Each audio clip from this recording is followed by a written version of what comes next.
इमाम बाकर रहमतुल्लाह अलैह इरशाद फरमाते हैं कि मुझे मेरे वालिद हजरत इमाम ज़ैनुल आबिदीन रहमतुल्लाह अलैह ने वसीयत फरमाई कि 5 किस्म के आदमियों के पास न बैठना और इनसे बात न करना, हत्ता के रास्ता चलते हुए इत्तफाकन भी इनके साथ न चलना।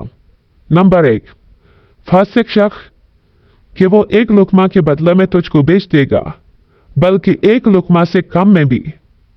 मैंने पूछा कि एक लुकमा से कम में किस तरह बेचेगा?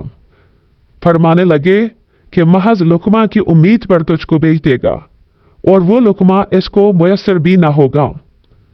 नंबर 2, बखील कि वो तेरी सख्त जरूरत के वक्त भी तेरे से किनारा कश हो जाएगा। नंबर 3, झूठा शख्स कि वो तुझे धोखा में रखेगा। जो चीज दूर होगी इसको करीब बताएगा, जो करीब होगी इसको दूर जाहिर करेगा। नंबर 4, बेवकूफ कि वो तुझे नफा पहुंचाने का इरादा करेगा तब भी अपनी हमाकत से नुकसान पहुंचा देगा। मिसल मशहूर है कि दाना दुश्मन नादान दोस्त से बेहतर है।